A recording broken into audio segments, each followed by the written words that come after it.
Bom dia, irmãos. Hoje, 17 de janeiro de 2021, mais uma aula da nossa escola dominical da Igreja Metodista em Vila Penteado, Sala dos Adultos. Hoje nós faremos o nosso estudo utilizando a terceira lição da nossa revista Viver com Fé e Sabedoria. O título do estudo é Fé na Palavra, Força para a Vida. O texto base indicado se encontra em Josué capítulo 1, versículos de 1 a 9, onde nós verificamos a síntese e o resumo que esse texto nos mostra em relação ao título do estudo de hoje. Vemos claramente no texto a palavra de Deus dando direção a Josué em relação à continuidade da missão herdada de Moisés. Vemos também a recomendação de Deus para que Josué utilizasse e meditasse na palavra do livro da lei que Moisés havia providenciado, registrando as leis, ordenanças e a caminhada do povo até aquele momento.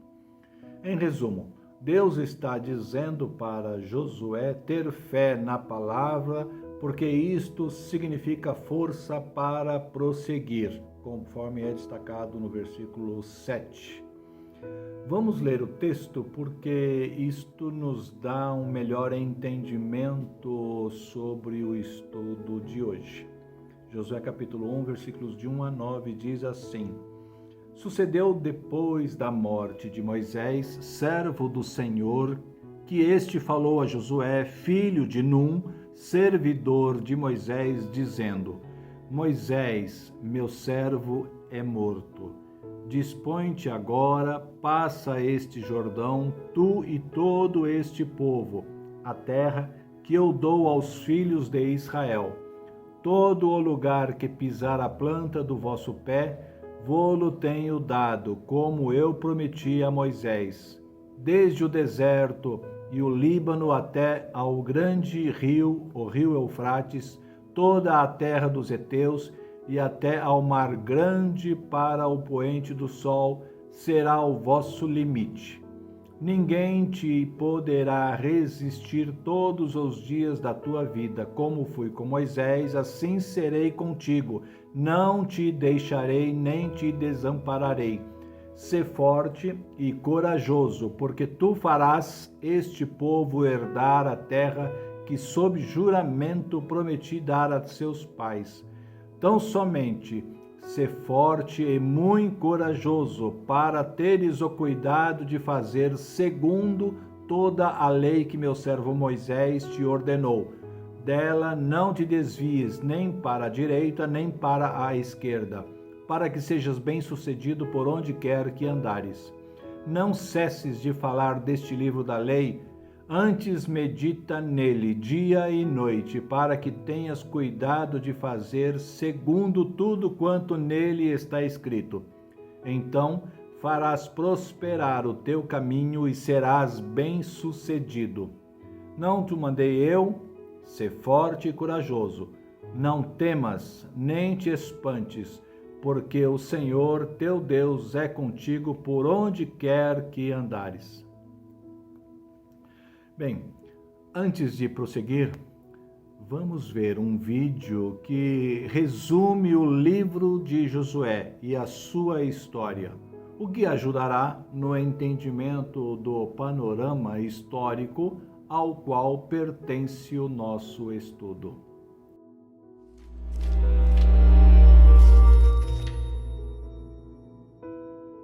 O livro de Josué. Vamos voltar e lembrar a história até agora. Deus escolheu Abraão e a sua família se tornou o povo de Israel, que é então escravizado no Egito. E assim, através de Moisés, Deus resgatou Israel do Egito. Ele fez uma aliança com eles no Monte Sinai e os guiou pelo deserto. Israel então acampou fora da terra prometida e Moisés os chamou para obedecerem os mandamentos de Deus, para que eles pudessem mostrar a todas as outras nações como Deus é. O livro de Josué começa logo depois que Moisés morreu e Israel está pronto para entrar na terra. Então, a história de Josué é projetada com 4 pontos principais. Josué primeiro leva Israel para a terra prometida. E lá, eles encontram toda a hostilidade dos cananeus e entram em batalha. Depois das suas vitórias, Josué divide a terra prometida como herança para as 12 tribos. E, então, o livro termina com esses discursos finais que Josué dá ao povo. Vamos nos aprofundar e ver como tudo isso flui junto. A primeira sessão começa com a morte de Moisés e Josué é apontado como o novo líder de Israel. E o autor intencionalmente apresenta Josué como um novo Moisés. Assim como Moisés, Josué chama o povo a obedecer a Torá, o que significa obedecer aos mandamentos da aliança que foram dados no Monte Sinai. E então Josué envia espiões para a terra, assim como Moisés fez em Números, capítulos 13 e 14. A diferença é que as coisas dão muito mais certo dessa vez. De fato, até mesmo alguns cananeus se convertem e seguem o Deus de Israel. Josué então lidera todo Israel através do Rio Jordão e para a terra. Assim como o mar se separou para Moisés no Êxodo, aqui também o Rio Jordão se separa e os sacerdotes carregam a Arca da Aliança, levando todo Israel com eles. Agora, no capítulo 5, a história muda. As pessoas olham de volta para as suas raízes como o povo da aliança de Deus. E assim, a nova geração é circuncidada e eles celebram a sua primeira Páscoa na terra. Mas então, eles se viram e se preparam para seguir em frente. E Josué tem esse encontro doido com o guerreiro misterioso, que é o comandante angelical do exército de Deus. E Josué pergunta: você está conosco ou é com nossos inimigos? E o guerreiro responde: com nenhum dos dois. O que mostra que a verdadeira questão aqui é se Josué está do lado de Deus. Isso deixa claro que toda essa história não é sobre Israel contra os cananeus. Pelo contrário, essa batalha é de Deus e Israel vai desempenhar o papel de espectador, ou, algumas vezes, torcedor do plano de Deus, o que nos leva à próxima sessão. Encontramos histórias sobre todos esses conflitos que Israel teve com diferentes grupos cananeus, e a primeira parte reconta a história de 2 batalhas com detalhes. E isso é seguido por uma série de contos que condensam anos de batalhas em alguns breves resumos. Então, as 2 primeiras batalhas são contra Jericó e depois Ai. Eles oferecem esses relatos da fidelidade de Deus em contraste com o fracasso de Israel. Em Jericó, Israel deve adotar uma abordagem completamente passiva. Então, eles deixaram a presença de Deus na arca guiá-los pela cidade através de música durante 6 dias. Porque, como Raabe se voltou para o Deus de Israel, talvez o povo de Jericó fizesse o mesmo, mas não fazem. E assim, no 7º dia, os sacerdotes tocam as trombetas e as paredes caem, levando Israel à vitória. O objetivo da história é mostrar que Deus é quem vai libertar o seu povo. Israel simplesmente precisa confiar e esperar. Agora, a próxima história da batalha em Ai tem o objetivo oposto. Há esse israelita chamado Acã. Ele rouba de Jericó alguns dos bens consagrados que deveriam pertencer somente a Deus e depois ele mente a respeito disso. É uma jogada bem cruel depois de tudo que Deus fez por Israel. E assim, Israel vai para a batalha contra a cidade de Ai e eles são totalmente derrotados. E é somente após o arrependimento humilde e ao lidar severamente com o pecado de Acã que Israel ganha a vitória. E assim, juntas, essas 2 histórias têm um lugar na frente para mostrar um objetivo importante. Se Israel vai herdar a terra, eles devem ser obedientes e confiar nos mandamentos de Deus. Eles não recebem tratamento especial. Agora, a segunda parte dessa sessão começa com os gibeonitas, um grupo cananeu. E eles fazem exatamente o que Raabe fez. Eles se voltam para seguir o Deus de Israel e fazem paz com Israel. Isso está em contraste com todos esses outros reis cananeus que começam a formar alianças e coalizões e querem destruir Israel. Então, Israel entra em batalha com eles e tem uma vitória esmagadora. E assim, toda essa sessão conclui com uma lista de resumo de todas essas vitórias ganhas por Moisés e depois por Josué. Vamos parar por um segundo, porque há a possibilidade de que essas histórias e a violência nelas irão incomodá-lo. E, se você é um seguidor de Jesus, você é obrigado a se perguntar: Jesus não disse para amar os seus inimigos? Por que Deus está declarando guerra aqui? Então, primeiro, por que os cananeus? As razões principais são dadas anteriormente na história bíblica. É que a cultura dos cananeus se tornou extremamente corrupta moralmente, especialmente quando se trata de sexo. Veja o capítulo 18 de Levítico. E eles também praticavam amplamente sacrifício de crianças. Veja Deuteronômio capítulo 12. E Deus não queria que essas práticas influenciassem Israel. Os cananeus tinham que desaparecer. O que levanta uma segunda questão. Deus realmente comandou a destruição de todos os cananeus como um genocídio? Então, à primeira vista, você olha as frases usadas nessas histórias. Eles os destruíram totalmente, não deixaram nenhum sobrevivente ou tudo o que respira. Mas à segunda vista, você verá que essas frases são claramente hipérboles e não literais. Então, volte ao mandamento original sobre os cananeus em Deuteronômio capítulo 7. É dito a Israel para primeiro expulsar os cananeus, mas depois destruí-los totalmente. E então, isso é seguido de mandamentos para não casar nem fazer negócios com eles. Você não pode se casar com alguém que você destruiu. Acho que você entende.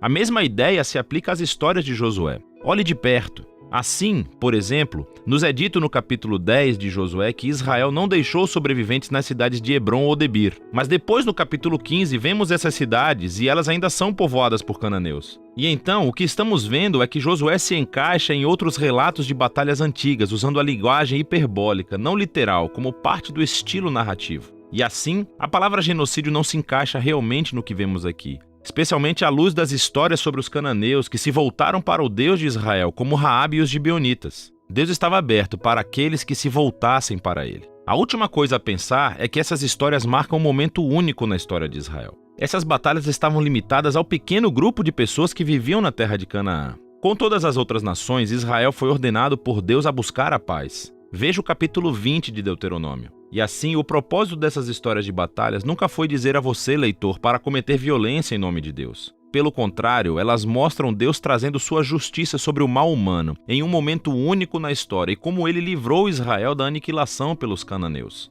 Agora, vamos voltar ao conceito do livro. Depois de anos de batalhas, vemos um Josué envelhecido e ele começa a dividir a terra entre as 12 tribos de Israel. E a maior parte dessa seção é uma lista de linhas de limite. E, vamos ser honestos, é um pouco entediante. É como ler um mapa sem fotos. Mas, para os israelitas, essas listas eram muito importantes. Esse foi o cumprimento das promessas antigas de Deus a Abraão, de que os seus descendentes herdariam a terra prometida. E agora tudo estava chegando aos detalhes, o que leva à seção final. Josué dá 2 discursos ao povo. Eles são muito semelhantes aos discursos finais de Moisés em Deuteronômio. Josué relembra-os da generosidade de Deus, como ele os trouxe para a terra e os resgatou dos cananeus. E assim, ele os chama para rejeitarem os deuses cananeus e serem fiéis à aliança que fizeram. Se fizerem isso, terão a vida e a bênção na terra. Mas se forem infiéis, Israel vai receber o mesmo julgamento divino que os cananeus receberam. Eles serão expulsos da terra para o exílio. E assim Josué deixa Israel com uma escolha. O que Israel vai fazer?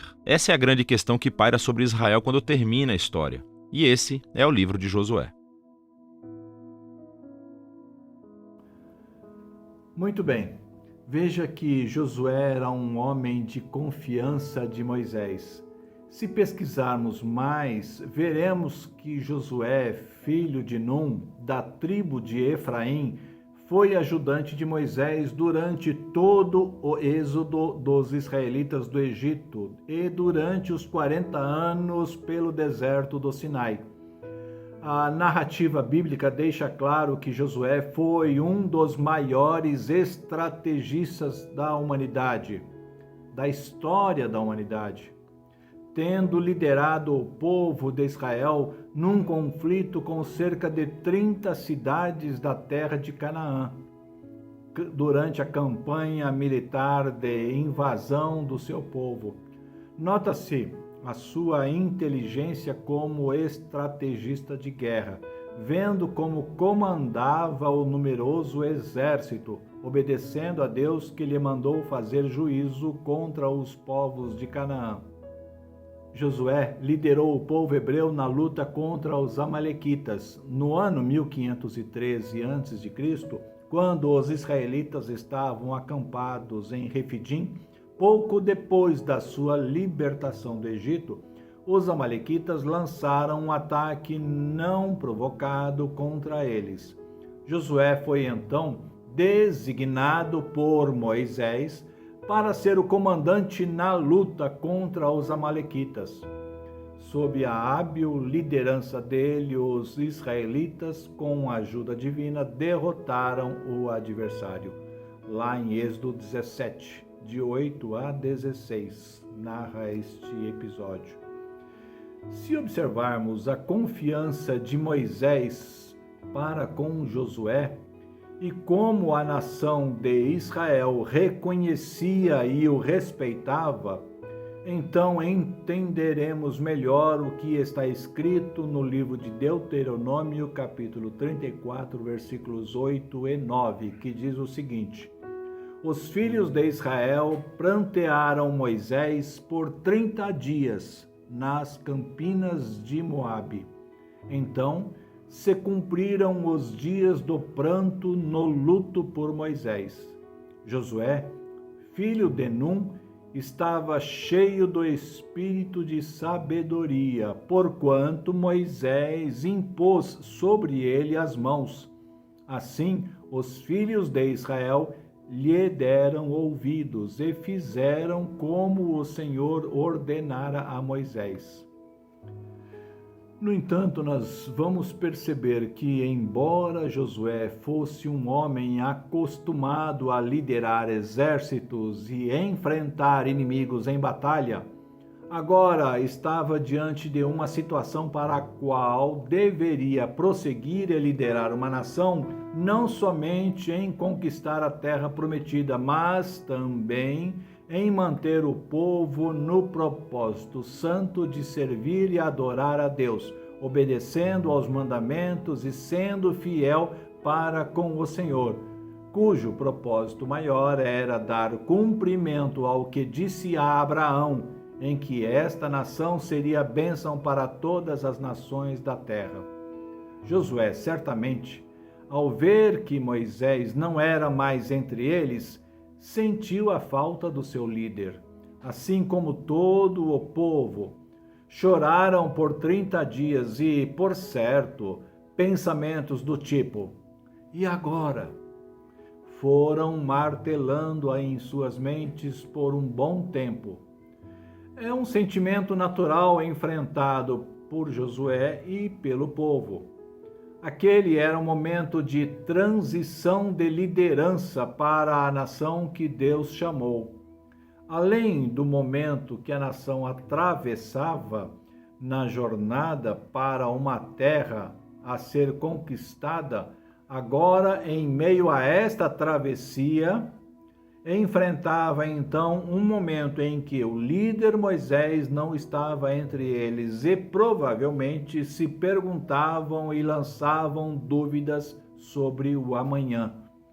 Josué estava diante de uma situação onde poderia estar se perguntando: e agora? O que faremos? E agora? Como as coisas vão ficar? E esse povo? O que será de nós? Quem irá adiante de nós? Talvez um sentimento estranho tivesse tomado conta de muitos, pois Moisés era aquele homem que falava face a face com o Senhor e agora não estava mais entre eles. Embora Moisés tivesse abençoado a Josué e imposto suas mãos sobre ele, aquele momento era novo. E lidar com isso era difícil, mas Deus estava ciente de tudo o que se passava e o livro de Josué começa com a narrativa da nomeação de Josué como líder e sucessor de Moisés. Vemos o detalhe desta narrativa que Deus está animando Josué diante daquela situação sem a presença de Moisés.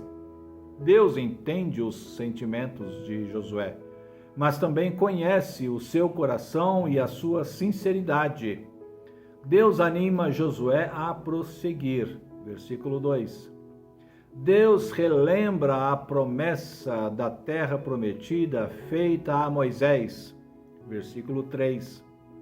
Deus promete sua presença e não desamparar a Josué em toda esta jornada. Versículo 5. Deus instrui a Josué para ser forte e corajoso e não temer nenhum obstáculo e ainda obedecer fielmente o que Deus falar para que ele alcance vitória e seja bem-sucedido naquele empreendimento. Versículo 7. Deus instrui Josué a ler e meditar dia e noite no livro da lei e obter entendimento e sabedoria sobre o que ali estava escrito e proceder cuidadosamente sobre o que foi ensinado, para que seus caminhos prosperassem e obtivesse sucesso em tudo. Versículo 8. Talvez seja uma curiosidade para muitos, mas Josué ouviu as mesmas palavras que Deus disse a Moisés no início do seu chamado. No capítulo 5, temos a passagem em que Deus aparece a Josué em determinado momento e diz: Josué, Tira as sandálias dos pés, porque o lugar em que estás é santo. Josué capítulo 5, versículo 15. Compare este momento na vida de Josué com o mesmo momento vivido por Moisés no início do seu chamado, lá em Êxodo capítulo 3, versículo 5.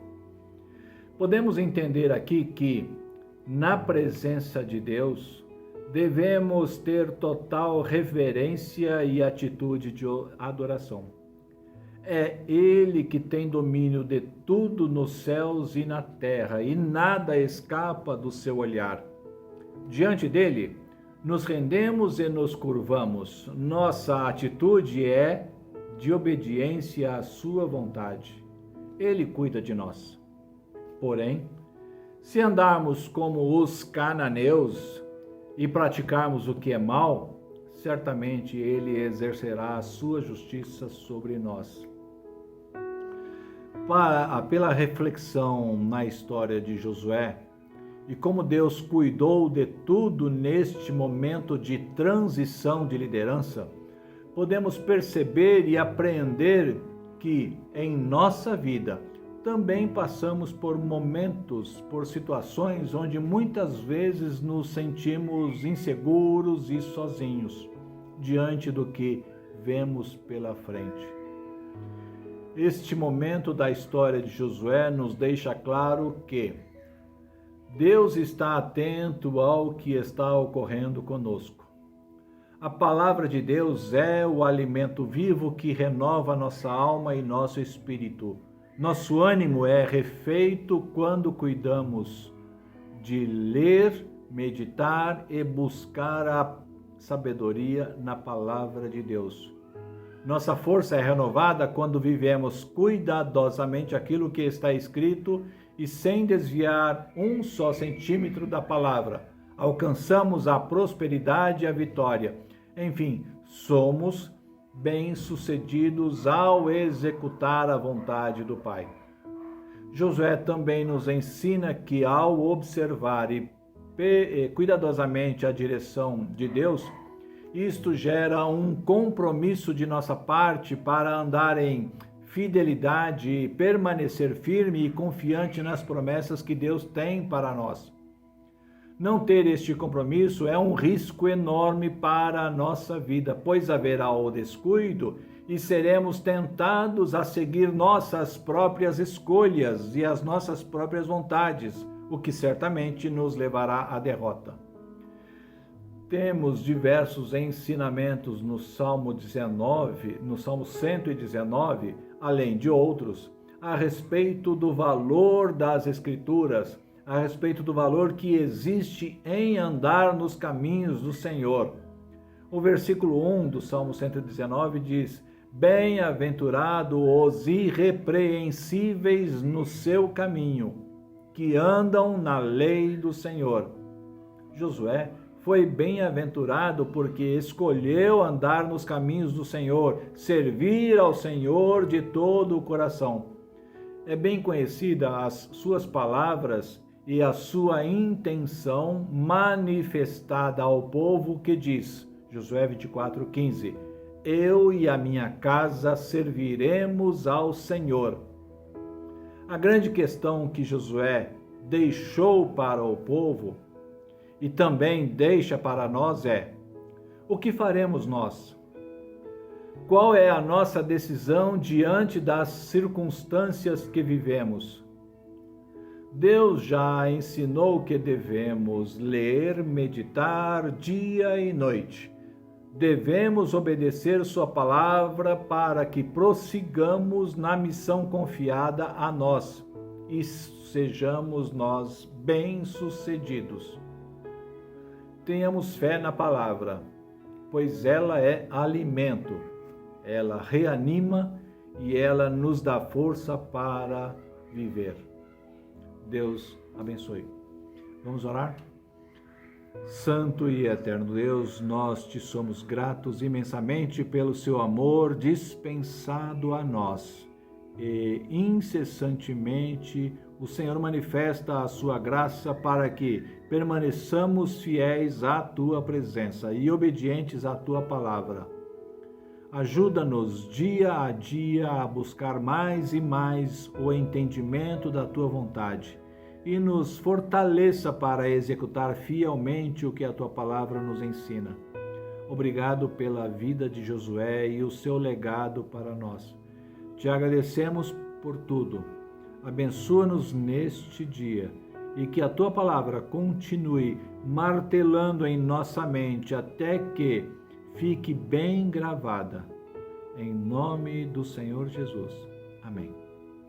Fique com Deus e até domingo que vem.